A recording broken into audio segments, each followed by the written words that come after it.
All right. Thank you so much for joining us for this special live stream on the NBC6 Facebook page and also on the NBC6 YouTube channel that's dedicated to all things unemployment. I'm Alina Machado with NBC6 Responds, and over the past 2 months, the NBC6 Responds team has been telling the stories of many of you who have been dealing with incredible hardships after losing your job because of COVID-19 and this pandemic that we're in. And we've reported on a wide range of problems, from the early glitches and the issues that the Florida Department of Economic Opportunities Connect website was having, to those who recently say they were finally able to file their claim and get a payment, but they still don't know when they're going to get weeks of benefits that are due to them.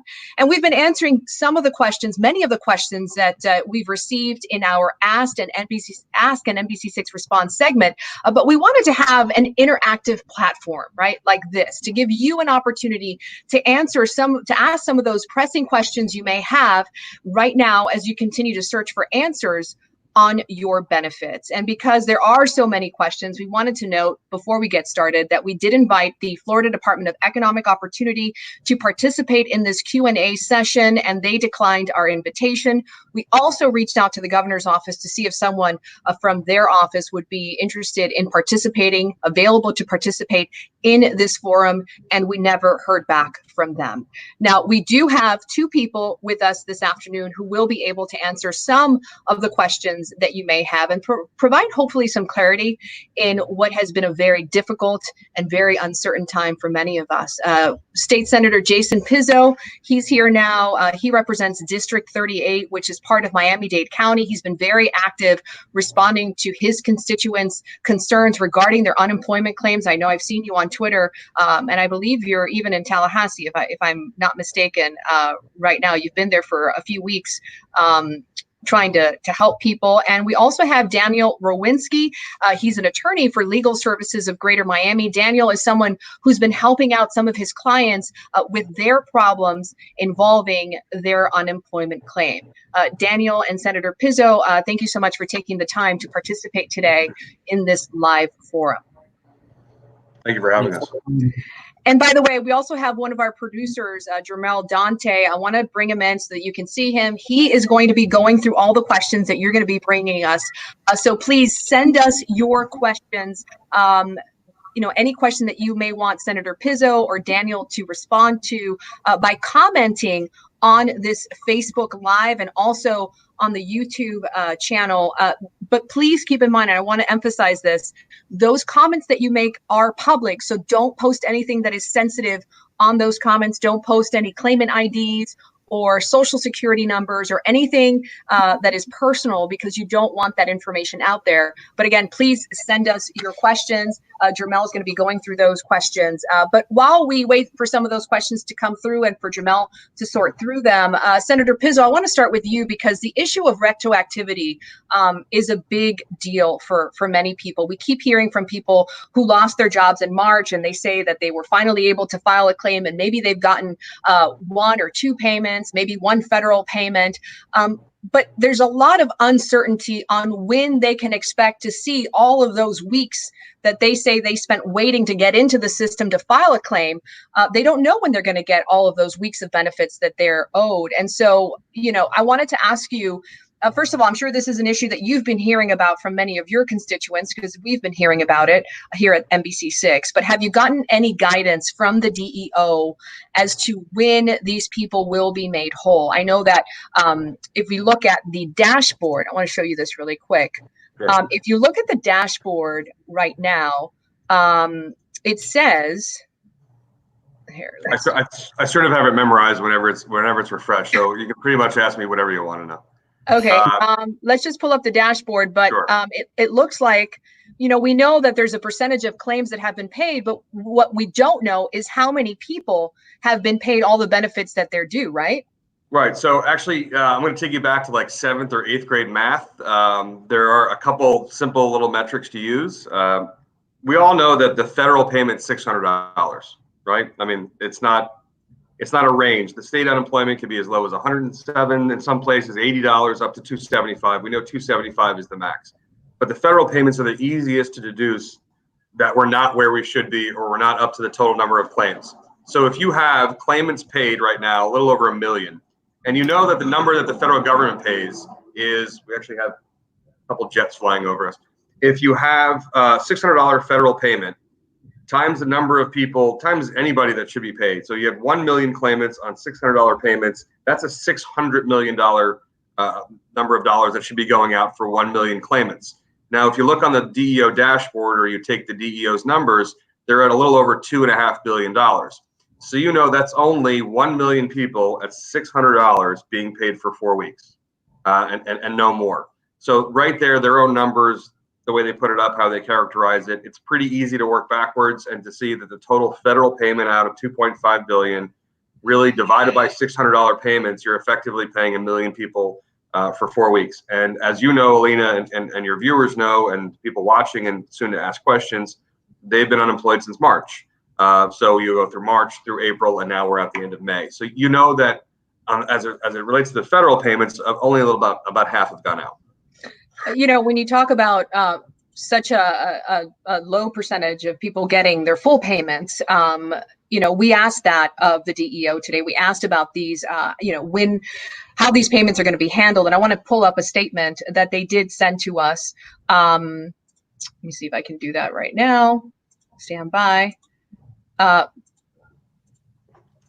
This is what they told us this week. They said they've done everything they can to get payments out as quickly as possible, and some individuals received their state and federal benefits on different days. Over the next few weeks, individuals should begin to see their benefits coming together. Senator Pizzo, when you see that statement, what do you think? You know, it harkens back to the all hands on deck statement made by the governor. It's not all hands on deck. Early on, both Democrat and Republican state legislators in the House and the Senate were all on board and willing to participate in this process, and we haven't been able to do so directly. So some of us have taken indirect steps to get involved. And what do I mean by that? There's the DEO, which is a state agency under the executive branch. And when I see this statement and it says, you know, we have done everything we can to get payments out as quickly as possible, no, you haven't. No, you haven't, because you have state employees that are being paid. It's our legislative aides. It's ourselves. I understand we're a separate branch of the government, but this is sort of an extraordinary circumstance. And very early on, we offered and volunteered earnestly and eagerly to put on headsets and work in call centers, to work in the mailroom and process applications. You know, it's our constituents that call us and tell us about how they want to take their life, how they feel ashamed in front of their children because they have food and housing insecurity. We get calls to the office frantic that cars are being repossessed right out in the front yard. We have men and women with cancer that need to go get chemotherapy treatments. And so when you say it's all hands on deck and make a statement, we're doing everything we possibly can, no, you're not. That's the short answer. No, they're not. So I'll take a question, because I know we have some questions coming in from actually a lot of questions that are starting to come in from our viewers. And again, if you're just joining us, this is a Facebook Live dedicated to unemployment. And I want to thank you for joining us. Again, we have Daniel Rowinsky. He's an attorney, and also State Senator Jason Pizzo. They're here to answer the questions that you may have, or try to help you in any way that you can. Jermel, let's come to you. Do you have any questions that I see those questions are starting to really come in, so I wanted to try to get to some of those. Jermel, do you have any? Yes, I do. So a lot of the questions are about people waiting for a response. I have one question from, let's see, let's go to, one second, I just misplaced that. Here we go. From Jesse. Jesse says, my payments are on hold. Everything is fine. I need to contact a live person. Is there any way to get someone? So I'm going to give you a little bit of what's going on behind the scenes. I'm just going to give you a very candid look into how the sausage is being made right now. The thousands of call center workers that you've heard about that we've paid $100 million to, by we, I mean the executive branch, to bring on, they actually can't directly submit your application. They really can't make any modifications to the application whatsoever. So I just want to be really clear about that. The 3 and 4 hours that you wait on hold, we've heard stories directly of a blind man, 64 years old, who called and walked through his entire application to be submitted, and the call center worker can't submit it. They're not given the option to do so. All of the call center workers that were hired are able to do PIN resets, are able to look into your account to a certain extent and see certain things.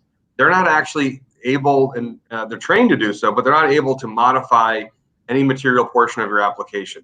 I'll give you an example, and I know this is going to apply to a lot of people that I see firing off questions. There's the work search requirement and work registration requirement. And it looked like a nice announcement when the governor said, we're going to waive work search requirements because, you know, logically nothing's open. So you could be searching for work, but it's not there. However, the system itself on Connect, on the website, asks you if you were available to work. You know, you would answer yes. And did you visit a career resource center? Well, the answer, the logical, truthful answer is no, because career resource is closed. But all of those people that answered no were put into disqualified status for those weeks. We've seen a number of those. When you say, I want to get somebody, a live person on the phone, I feel bad for the call center workers. They are working hard. A lot of them have felt a lot of sort of guilt and remorse for being paid when they know that they're starting a shift for 4 or 8 hours and can't really do a lot on your application. And the reason why I know that is because I've had extensive meetings and conversations with DEO in the 38 days now that we've been in the Panhandle. And they were surprised to learn in mid-May that the call center workers can't actually submit an application. They believe that they had trained and actually that these people were able to do it, and they can't. So when you say, I want to get a live person on the phone, it's really specific to what it is you want to get somebody on the phone. And I'm happy to tell you what the limitations are and what you can and can't do. So what if they need to talk to somebody or their application is stuck and pending? What do they do? That is really reduced down to the much fewer number of people that actually work at the Department of Economic Opportunity and have access. And I'll tell you, I mean, I'm happy to answer any questions and get real. The rumors that you hear about a lot of things, some of them are true and some of them aren't.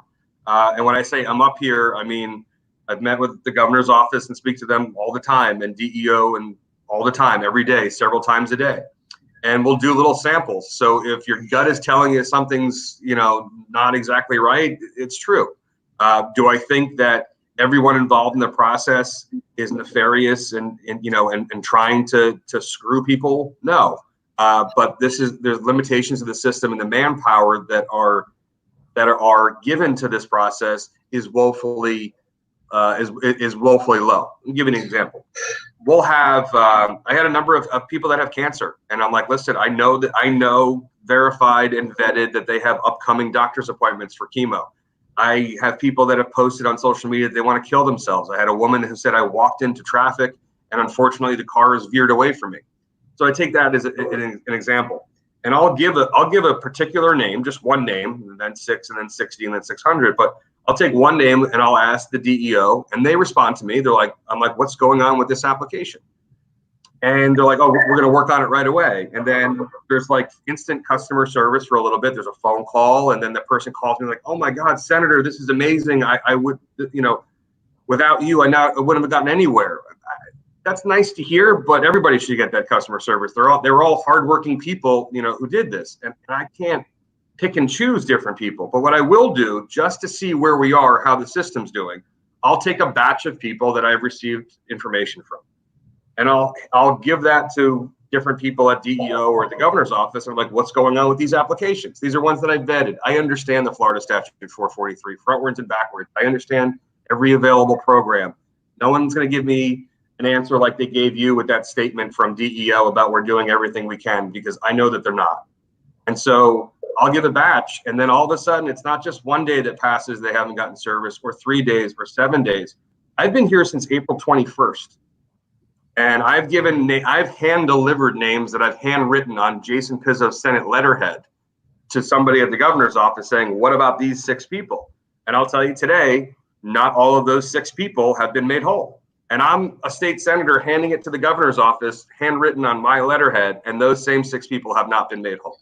Have you heard of anybody who's had all the payments that they're due, like that they're caught up with payments? Either you, Daniel, or you, Senator Pizzo? Yes. Just a few cases, maybe 100, 1 or 2. The biggest issue is, like you were mentioning, Alina, is the retroactive benefits. Is when are people going to receive the benefits? And some people are going back to work already, and they were claiming weeks, and they were claiming their benefits for 2 months. They didn't receive a payment, and now they go back to work, and they don't know what to do. Do they need to continue claiming their weeks? Obviously not, because they're at work. But what happens with all the money that they didn't receive and they're entitled to receive? Because they had to pay rent, for example, because during the moratorium, they were not paying rent, and now they had to pay all at once. So even though they have income now, the fact that they don't have the retroactive benefits doesn't permit them to get, up to date with the rent. And the thing is, what we have seen at Legal Services is, and like the senator mentioned, even though we have contacts of people at DEO that in the past, they have been able to help us in complicated cases, it's very difficult for us that we have those contacts to reach to them. So I imagine for the thousands of people who are having issues, it's probably a nightmare. And the problem is that the agency is not providing also a clear guidance of what they want to do with the program. So it's very difficult for us, who are advocates of these clients, even if we understand at basic level and we will be able to provide assistance in their case, what to do, because we don't get information that is enough for us to relate to our clients so we can solve, or they can solve the problem. So it's Daniel, I actually want to go back to something you said, because as things reopen across the state, a lot of people are going back to work, and they have all these weeks of benefits that you said are still pending that they haven't received payment for. 2 things just to be clear: you're entitled to those benefits whether you go back to work or not, right? The weeks that you were unemployed, yes, you should be paid for those. Yes. And then the next thing is, what if you say, okay, I'm working, does that change anything in the application, and then you won't get that money? Or like, how does that typically work? There was actually a very good question in the comments, which I saw. And what do you do when you go back to work? Okay. Let me answer your question first, and then I'm going to answer the question in the chat because it's related. Unfortunately, what people need to do is not to give up. Even though they go back to work, contacting the office of the senator or the representative, it's important, and it helps to bring light to the issues that they are facing, that they're not getting the benefits they were entitled to receive. But unfortunately, there isn't much legal things you can do to make or to force DEO to pay you for the retroactive benefits at this time. Regarding the question that I saw in the chat is, how do you notify DEO that you went back to work? Someone in the chat said, I called DEO to let them know that I went back to work and I don't need my benefits anymore. So now you are required to do biweekly certification. So when you do your certification, you can either stop doing the certification if you go back to work, or let's say you go back to work in a period of 2 weeks and you actually were unemployed 1 week and the second week you weren't, you just claim benefits for 1 week and not for the second one. So that's a good way to let DEO know without actually calling someone that you went back to work by stop claiming the benefits. But it's important for those that stop claiming benefits that they continue pursuing the retroactive benefits by contacting DEO and checking their account in the future, because they are entitled to those retroactive benefits that they receive. Joanne Lozano actually was one of the, by the way, thank you, Joanne, for sending your question as well. But she had said what you were talking about. How do I cease my benefit claim? Have returned to work since been being furloughed. On Connect Portal, there's no option to close the claim. I call, they disconnect me, and no option forms call back. I did send an email via RA contact and have yet to receive a response. Senator Pizzo, are you hearing that from your constituents as well? That's called a happy problem. Because it's people that are actually receiving benefits and they want to return them. I want to be clear with everybody, especially the 15 cities that I represent, but this goes for all of Florida. If you're in good faith receiving benefits, you have not claimed anything anymore. We all know the system is terribly imperfect. So we have people that are stressing. I had a woman that was like hyperventilating the other day. I said, take a deep breath. No one's going to prosecute you. You're going to be fine. And that individual person, I connected with somebody at DEO. I'm like, listen, you got to send an email to this person or call them just to tell them to relax, because they were afraid they were going to be arrested and prosecuted for receiving payments after the. I want to be very clear about everybody. If you acted in good faith and you're not committing fraud, and it's just because the system, which we know didn't work last month, now happens to be working at the time when you don't need it, relax. Just everybody just relax. That's a happy problem that you're receiving something that you don't need. But to your point, Alina, it's very important. The benefits you receive today are not necessarily from your current status right now. You may be receiving a check, in the mail or from DEO, or a deposit into your account that you were owed from March, and you're still owed that. They can't erase that from the memory of reality. So if you are like the thousands of other people that we've seen that have applied for unemployment in mid-March, and now you went through April and you went through May and you've gotten like 3 payments, and you're like, which 3 payments are those? You're owed the amount of time that you rightfully filed for unemployment and that you went without working it without income. And during that stretch, you're owed that. And I can't tell you honestly if that's going to come today, next month, or you're going to get a big check in November, which is ridiculous to hear when you have rent and car payments and all that stuff. But based on this system, you're still owed that money. That's not forgiven. It doesn't go away. One little qualifier I want to give you, you're still entitled to unemployment if you go back from full-time to part-time and you make less than $275 a week. You're still eligible for unemployment. So for those of you that have the happy problem of you're still getting payments and you've gone back to work, ask yourself if you've gotten every single week of payment for the time that you were eligible. But I really want people to understand not to worry if a couple extra payments end up in their account. There's a P.O. box to mail it back to if you want. You can stop accepting it. If you got a check, it's void after 90 days. Just don't cash it. If you feel like you've been made whole, just don't cash it. It's void after 90 days. I think some of the people have, from what I've been hearing, is that they get money, but they don't know what weeks it's for. And so how do you keep track of what you're getting paid for? So this is one of the things where the call center workers are able to see if you got a $275 payment, which week it was, but the end user, our claimants, can't. This is what I've suggested to people. Take out a simple calendar, the time that you filed unemployment that you think you were eligible for, to the time when you went back to work and you think you can stop. Okay. And then what the screen does show you, it shows you what your total monetary eligibility is or payout will be, and literally just mark it on the calendar for each week of what you're owed. And then look at the amount of money that came in and mark it off. And if you go beyond what you think you're owed, then you've gotten paid too much. Yeah. Sorry, I just want to make two points. The first one, there is a risk of receiving unemployment compensation benefits when you are not eligible for those. And that's the risk of an overpayment. And under at least PUA and also under state law, you are not, if you receive an overpayment, even if you were not at fault, you have to repay it back. But the thing is, the senator mentioned, most people are receiving checks for money that they are owed, for weeks that they claim and they were eligible to receive. And to the senator's point, it's very important that you double check that the benefits that you receive correspond to the weeks that you were unemployed. There is a way to see that in your Connect account, or for everyone who's watching, to see that in your Connect account. You have to play a little bit with the account, but there is a way to see which payments were sent to you for which weeks. The problem, though, is for the $600, because there is no way, other than looking at a calendar, there is no way to know in Connect if you, for which weeks those $600 were assigned to, you were assigned to receive. Right. And that's a major problem. For the $600, there is a way to waive it. If you were not at fault, the state is allowed by federal law to waive the overpayment, but for state and for PUA, if you receive an overpayment, you might have to repay it back. The thing is, if you are facing financial concerns, and you get the money, the worst that could happen, if you obviously you didn't lie and you thought that you were entitled to the benefit, is that you have to repay it back. And usually the agency allows people to do repayment plans. So that's probably the worst case scenario. But there is some risk of getting an overpayment, no? So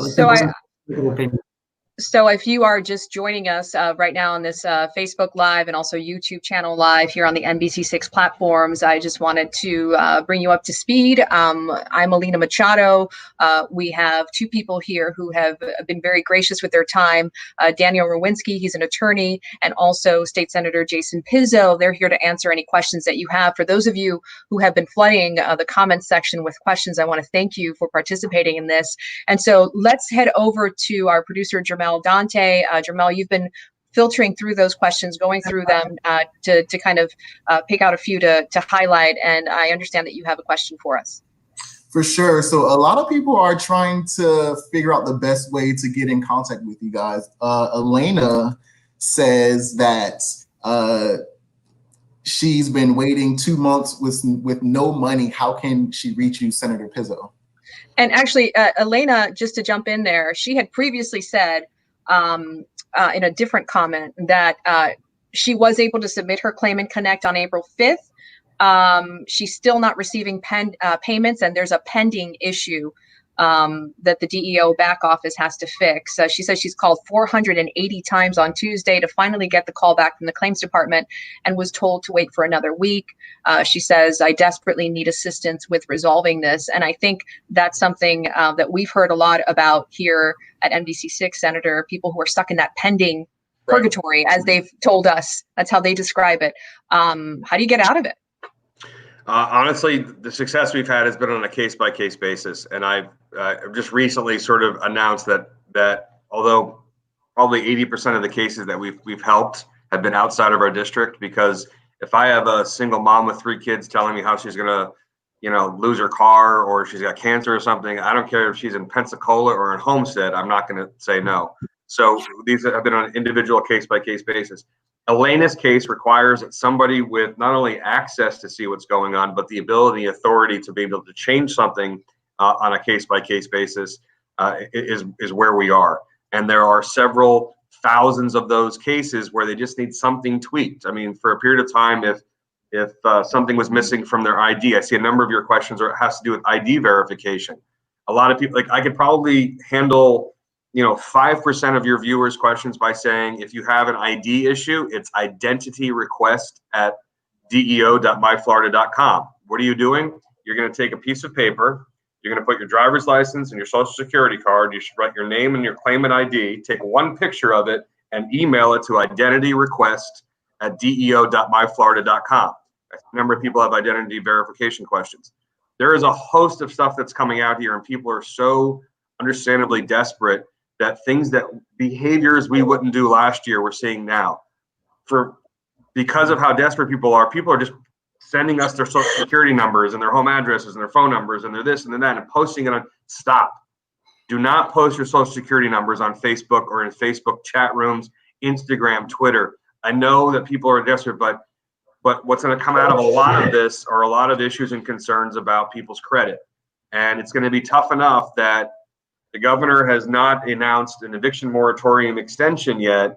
And so when people are defaulting on car loans and defaulting on rent and other negative credit reporting, we're going to have a difficult time with that. And we're trying to push our congressional colleagues to help. But on identity requests, that's one thing. On PIN resets, you can hit option 1 on the 833 Florida apply number. But here's the situation. A lot of the questions you have are basically into 2 groups. If you're somebody that's received something, $1, you are in much better position than a person who's never gotten a single dollar, because there has been an information or communication or something disconnect, from the very beginning. If you have gotten something, I know it's frustrating to get $275 when you're owed $8,000 really at this point. But that means you're in the system and something's working. We're still dealing with people who have never gotten $1 and have not gotten $1 in like almost 10 weeks. And so when I look at a number of your questions, I want to be honest, the people in the call center can't change anything material in your application. Don't waste the 4 hours calling. But that's also, go ahead. So, I want to touch on something that you said. There's people who haven't gotten anything, and some of these people may have been deemed ineligible, and so they may be considering an appeal. I did a story recently on a woman who said she did the appeal. She actually, within a week, 2 weeks, had a resolution. She had a hearing, and she said it was actually a fairly easy process. But I got some numbers this week from the DEO regarding the appeals that have been filed so far, and I want to share those with people who are tuning in so they can kind of get a sense of what it is that I'm talking about. So this is information that I got this week from the DEO. It says the number of appeals filed between March 1st and May 15th. So far, 16,060 individuals filed appeals in that time period. And then this is the breakdown. 1,586 decisions resulted in an affirmation of the original determination. 1,574 resulted in a reversal. 334 resulted in a partial affirmation and partial reversal. And so my question to you guys is, what do you do when you see those numbers? I mean, first of all, who should be filing an appeal? And based on those numbers, is it worth it? Go ahead, Daniel. Oh, thank you, Senator. Going back to what I mentioned a few minutes ago, the issue is communication. Some people are not supposed to file appeals, right? Those were at the beginning of the whole process, when everything started, when they were starting to implement the POA program. Some people were receiving determinations that they were ineligible, but that was part of the process, because what the agency has to do is determine if someone's ineligible for or eligible for state benefits. And if they're ineligible, then they're allowed to apply for POA. So those people were not supposed to file appeals. And a lot of people were extremely concerned because they didn't have money to pay for their food, for medications, for their housing. And so they went and filed appeals. And that's why you end up with 16,000 appeals. So that's why I see such a big number. I don't think from those 16,000 appeals, probably a good majority of them don't have any merit, because those people were going to be eligible for POA anyway, and they just need to file a POA application. But the problem is that nobody relayed to them that that's what they were supposed to do, or at least in a timely fashion. It took some time from DO informing people, no, wait, don't file an appeal, just file a POA claim. But yeah, the problem is that for those who have valid appeals, now they're in line with thousands of people who filed appeals that don't have any merit, which is insane. So, and put another way to what Daniel's saying, I think most of your viewers and the people on here would rather have a firm, swift, and prompt no than a slow maybe. And what the statute reads is that you have to have a determination by DEO in order to file an appeal. And with applications just basically sitting in the hopper and not being determined, no determination being made, it just drags people along. If you never make a determination as the DEO, you'll never have people that are eligible to file an appeal. And the appeal process is basically a telephonic hearing for the first stretch, and then there's actually a reemployment commission of 3 people to hear it afterwards. But they were mindful, I believe, that if they made final determinations swiftly, that a lot of people would appeal and then find that they're eligible. Your numbers that you're giving here right here are really telling, because you're basically saying about half of the number of cases that have been heard have been overturned from the original determination, which shows that those people were eligible for something. And here's what I really want to convey to your viewers. If you lost your job because of COVID, if you were furloughed or unemployed because of COVID, you're eligible for something. There's a basket for you. I mean, that goes for the overwhelming majority of people. If your unemployment is the loss is based on COVID. Now, what do I mean by that? You have a number of questions that are coming up here in the chat, and this is the simplest way to do it, I think, Alina, because so many of them are sort of related to each other. So here it is. There's a few different baskets of money. If under typical Florida reemployment, we've had to message and educate a lot of people on the fact that they were not actually eligible for traditional Florida unemployment, which if that was it, it would be like, so sorry, can't do anything. But then there's other programs to help. But here's where we are in Florida. They go back from, if you're an April 1st, 2020 applicant, you applied for unemployment week of April 1st. They go back 15 months. They take 15 months back, but they don't use the last 3 months before that. So basically going back like January of 2019 up until your April 1st filing. And what are they looking for? This is to know if you're eligible or not. They're basically looking for those first 12 months of the last 15 months to see whether or not you qualify for Florida unemployment. And you have to have earned wages, right? And you can't just have one quarter where you had like a huge amount of money and then, listen, I made 10,000 in one quarter, so I'm eligible for Florida. It's that quarter plus 1.5 times. So what do I mean by that? If you made $5,000 in a quarter, you had to have made at least $7,500 over the whole 12 months, let's say, to use as an arbitrary number, as an example, for that period. That means that that's towards eligible for Florida unemployment. But a lot of the people that are my constituents and your viewers are 1099, self-employed, gig, what have you. The federal government recognized that a lot of people, especially in places like Florida and the Northeast and on the West Coast, are service industry employees that are, or event people that do 1099s. There's a program also for them. So if you weren't eligible under Florida, you are eligible under what's called PUA. And so people filed, but what's frustrating about the Florida system is you're told to file for something you'll be denied and rejected from. And then once that happens, then you'll get a link, and then you can apply through that link, and then another couple of weeks will pass, and so on and so forth. We're in a situation where the state knows effectively that from the day that you file, knowing you're not going to be eligible for regular Florida benefits and have to be denied, so you can get a link later on at their leisure of when they put it up, that you can apply under a PUA, is at least a month. And what's really shocking, I think, for a lot of people, Alina, is this is an entirely new group chunk of the community that's never applied before. And we are all used to Apple Pay and Uber and Instacart and Amazon Prime and things the next day. And we have people in my district and everywhere else, they were like, what do you mean it takes a month to get any movement on anything? And for those of those concerned about policy, this is what good is going to come out of this is that people's understanding that the system has to change, that there are drastic changes that we're drafting already that have to change. I just want people to understand this because I'm a former prosecutor, so I'm very sensitive to victims, and I feel like people have been victimized by this process, obviously. If you are owed money, so long as I'm breathing and serving, we're going to make sure that you get paid. And I don't care where you live, who you are, who you believe in, what you vote for. If you're owed money and you were eligible under this system the way that it was designed, we're going to make sure that you get paid. There are going to be people who don't qualify, but they're owed an explanation. Well, I've actually put it up there. I don't know if you can see it on your screen. There's this is from the DEO's website. There's the different scenarios and benefits that are available. And pretty much, if you've been impacted in any way by COVID-19, there are, like you said, programs available. I know a lot of people are new to the system. Also, like you said, Senator Pizzo, just last week, the latest unemployment numbers, 173,000 people filed initial claims in the state of Florida. This is according to the Department of Labor numbers that were released yesterday.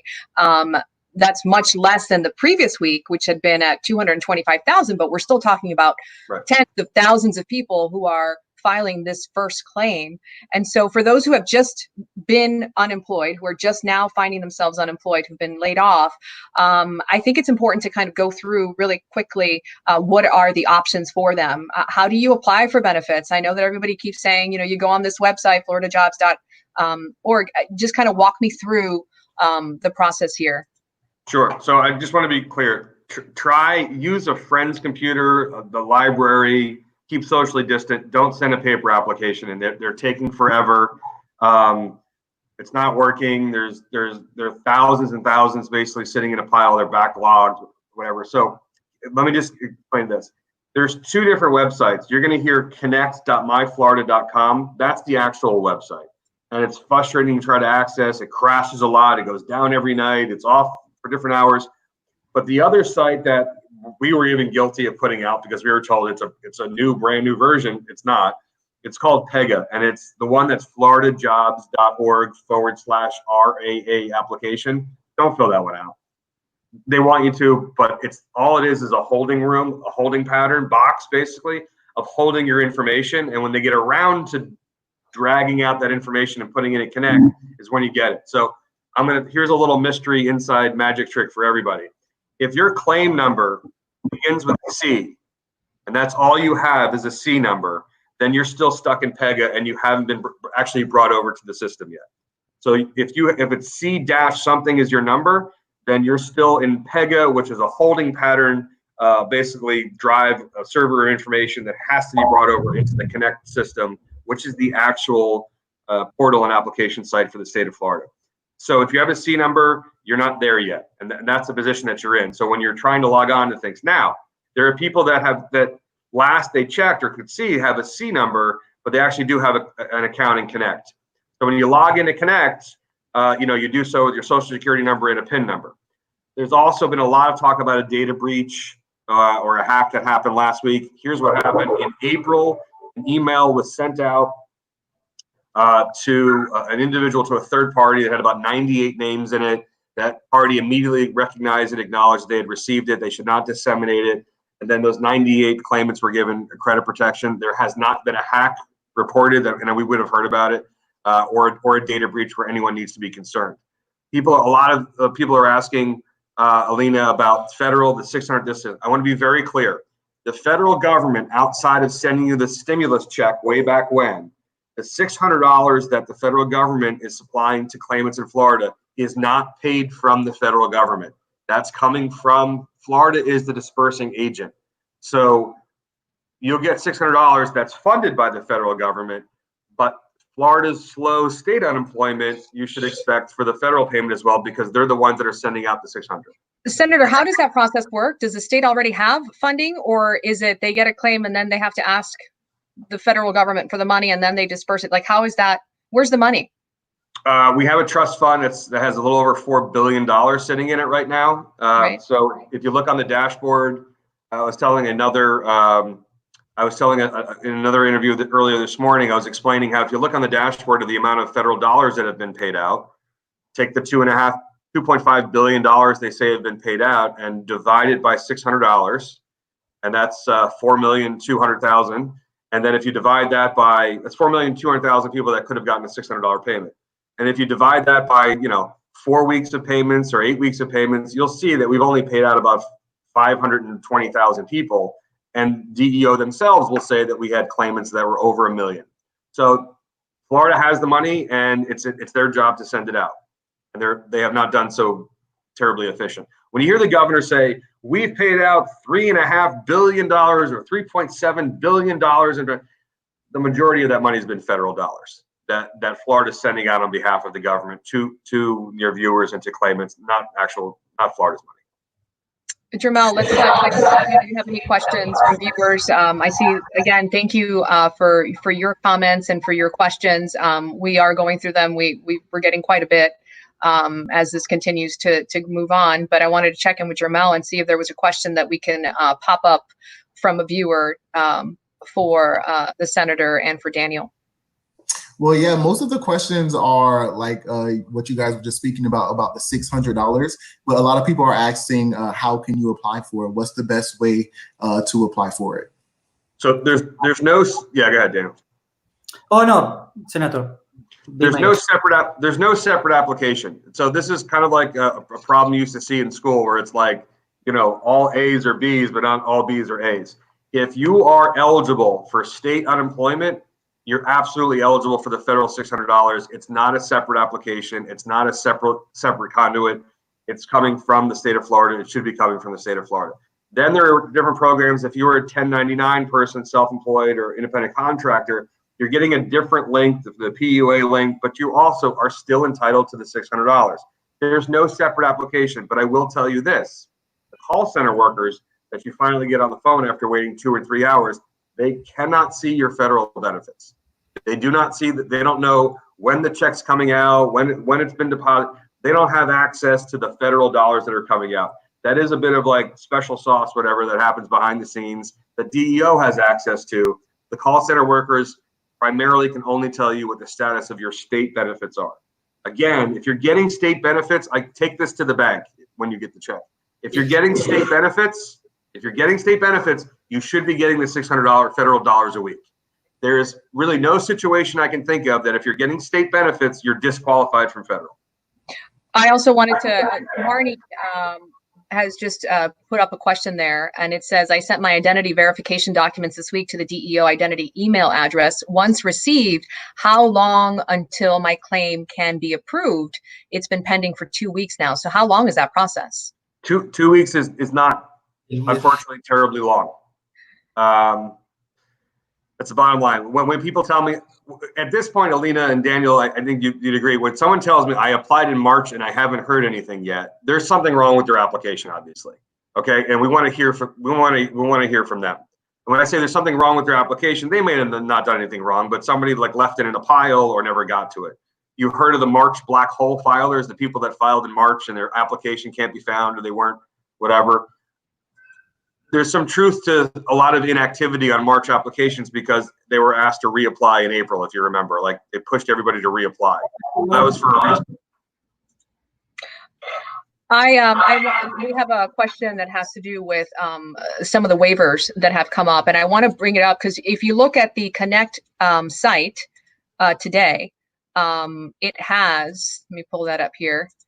It basically says that the Department of Economic Opportunity has suspended the work requirement to provide work search contacts through the week ending May 30th, which is tomorrow. Right. And there's other waivers that there's also the waiver to the requirement to complete the full work registration that has been waived through tomorrow. Senator Pizzo, do you have any indication of whether what's going to happen with these waivers? Are they going to be extended? So I made the comment rather publicly last time when we had pushed and asked. I texted the governor's office this morning. I said, are you extending the eviction moratorium? Obviously, this is another issue. And the governor's sort of MO has been to wait till the last minute. So you'll get a response today. You'll hear something today as to whether it's a yay or a nay on extending that. I think it's pretty objectively, obvious that there's been a lot of complications with making the statement or the aspiration of waiving something, but in actuality, when you answer no on the application, you're being disqualified. So you'll hear something today either way. It's either going to be a yes or a no. It's the same thing with the eviction moratorium. Alina, you have thousands of people that are set to be evicted on Monday. Senator, you talked about the C numbers, and I've had a few questions that have popped in just in the last couple minutes about that C number and what should they do? Should they start over on Connect? Can you just quickly go over that, because I know that that's a concern for a lot of people? Sure. So I see like Denise Silivit says, if I have a C number and haven't received anything as of March, right, should I start over on Connect? Actually, what you should do is you may only have the C number, but you should go over to Connect and actually try to log in. As an example, some people do have Connect accounts now and don't realize that they do. So that's one option. The other option is that's somebody where you can call a call center and they'll tell you that you now have an application in Connect. But if Ms. Silivitz has been waiting a really long time and only with a C number, it's possible her application has not been moved over from the Pega site over to Connect. She can try to log on. That's one where if I were Ms. Silivitz, I would start dialing right now for the call center while I'm trying to log on. But be careful not to make too many attempts where it can lock you out, because people that have gotten locked out is another entirely different situation. Call center workers cannot unlock people's accounts. That has to come from DEO and the very few number of people they have actually working on these. So if you have a C number, go on to connect.myflorida.com and see if you actually have your account over there. I do have a number of people that only thought they had C numbers and they actually had accounts on Connect. I want to talk about, we know the state is opening up again, and we know that there are people who are concerned about going back to work and potentially being exposed to COVID-19. Daniel, if you can kind of walk us through some of the protections that workers do have. Do they have any protections under the CARES Act? As far as unemployment compensation benefits, the guidance from the Department of Labor is if someone is concerned about going back to work, the question is that person eligible for unemployment compensation benefits? Because under state law, if you refuse a job offer, a valid job or a suitable job offer, you are not eligible for benefits. So what happens if you are concerned about going back to work? Do you continue getting benefits if you stop going back to work? Which is a question that we get a lot. And the answer from the Department of Labor is, or at least the guidance that they provide the states is, just being concerned about the risk of getting the condition at work is not sufficient. You are supposed to go back to work unless you are part of a category of individuals who are at risk of complications of COVID-19. And one thing that they recommend is the Department of Labor is just use a doctor note or some communication from the doctor saying that you cannot go back to work because of something related to your health. But the mere fact of being concerned that if you go back to work, that's your reason for not going back to work. You're concerned that something might happen to you in regard to the condition. It's not sufficient. So what could happen is if you refuse to go back to work, DEO will stop paying your unemployment compensation benefits. So it's important that you get some documentation to prove that you cannot go back to work safely, at least. I'm seeing several questions actually popping up right now. Rosie, Nicole, people saying, is anyone answering what happened to the $600 this week? Why did the $600 stop this week? Manuela saying, why did the $600 stop? Do you know anything about that, Senator? I do. So not specifically as to the why, but I can tell you the how and why it's sort of why it's happening. To try to play catch up, I don't know if you know this, but this calendar week, there was a lawsuit going on where DEO was actually named defendant, and there was a hearing in Leon County. And a lot of these questions were being raised about why this and why that. Some people who have never seen any federal dollars saw two this week all at once as a $1,200 payment between like Tuesday, Wednesday, and as of yesterday. And some people have not. And it's just literally waves and batches of payments based on which shift is working, who's doing it, what their mood is that day. I mean, it's really as strangely arbitrary. We'll have shifts where people are working really hard at DEO and a lot of applications are being addressed, and I'll get back 20 responses from DEO saying we've taken care of all 20 of these people. Others, won't see payments stretched over the course of a month. So if you're owed the $600, I just want people to understand, if you've got $600 over 1 week or 2 weeks or 3 weeks and you didn't see it this week, you're still owed it. When is it coming? They're going to give you the same response. They're going to give me the same response. We're working on it. We're working on it. If I have one in particular person and I call DEO and I'm like, this person is going to be kicked out tomorrow. They need chemo. They need this. All of a sudden things happen. But that's not fair to do on an individual basis.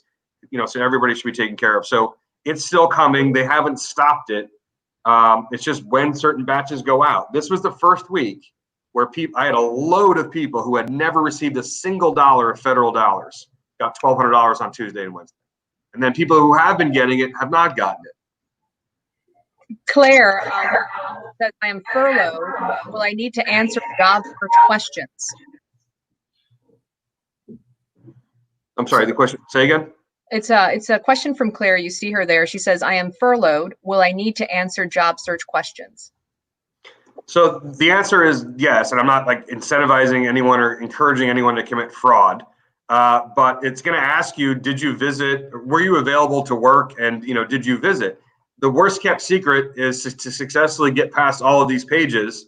If your job has not reopened, this is really, people need to understand, I think Daniel could probably expand on this. This system is set up really as an accommodation to employers and employees. It's not just for claimants. This is also for companies that are doing business in Florida.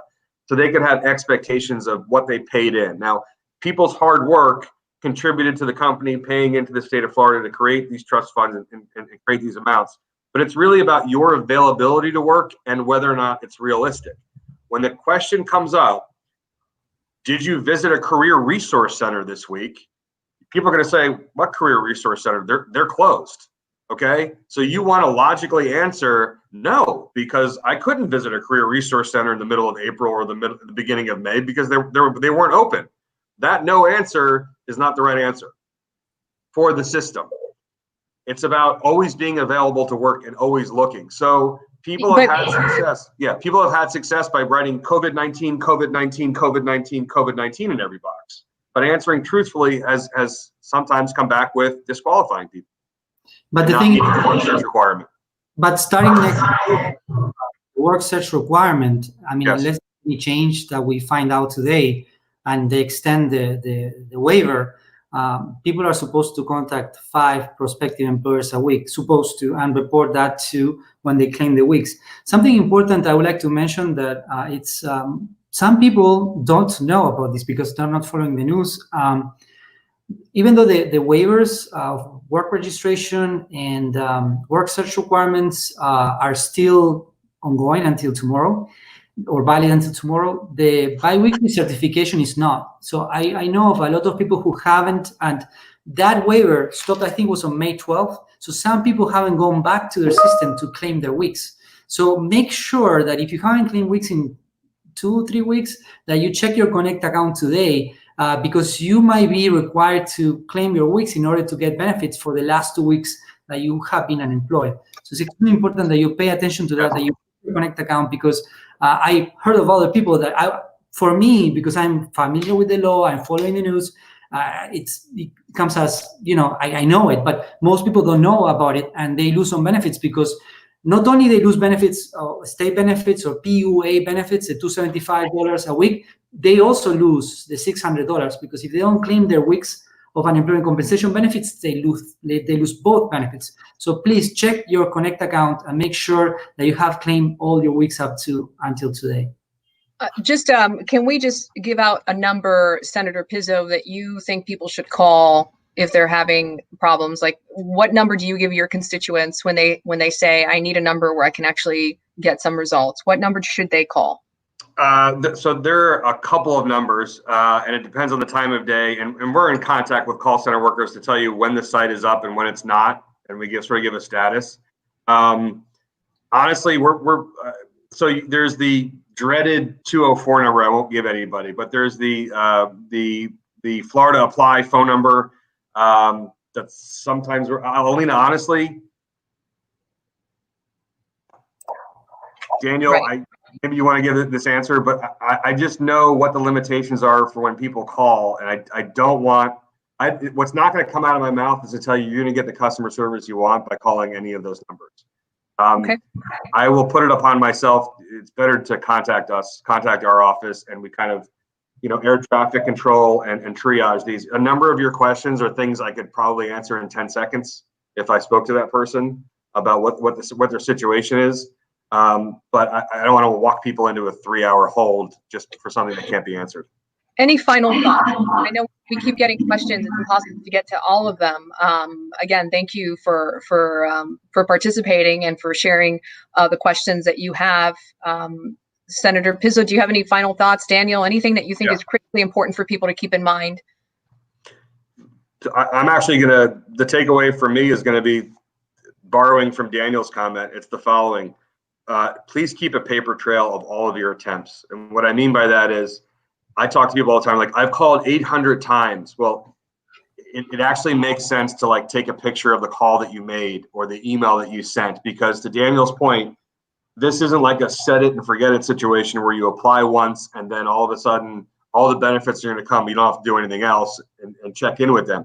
There are requirements of logging back on, but if you can't log back on because the site crashes or it's not available or it keeps kicking you out, then you're not able to complete your obligation of what you're supposed to do on claiming and work search and all that.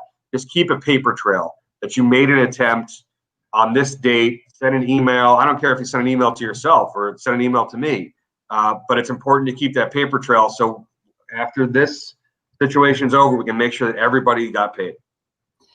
And to complement what is great advice, please don't, if you go back to work and you didn't receive your benefits for a month, 2 months, or 3 weeks, please keep checking your Connect account, even if you go back to work, because you are owed the money that you were supposed to receive during the time they were unemployed. A big concern I have, which I shared during this Q&A, is that people are going to give up. Please don't give up. Continue logging in your Connect account. When you have a chance, if you can, contact your representative or DEO so that you get the money that you're owed. Daniel, Senator Pizzo, thank you again for taking the time to sit here with us for the past hour and try to go through some of these questions, try to bring some clarity to people who are really trying to navigate very confusing and difficult times. And I also want to thank you, the viewers, the people who have participated in this platform. Again, here at NBC6, we are committed to doing what we can to help you get through this pandemic by giving you the information that you need. So stay connected with NBC6 here on our social media platforms, on the NBC6 app, and of course, on air in our newscasts in the morning, in the afternoon, and at night. So thank you again for joining us. and please stay connected. Thank you. Thank you.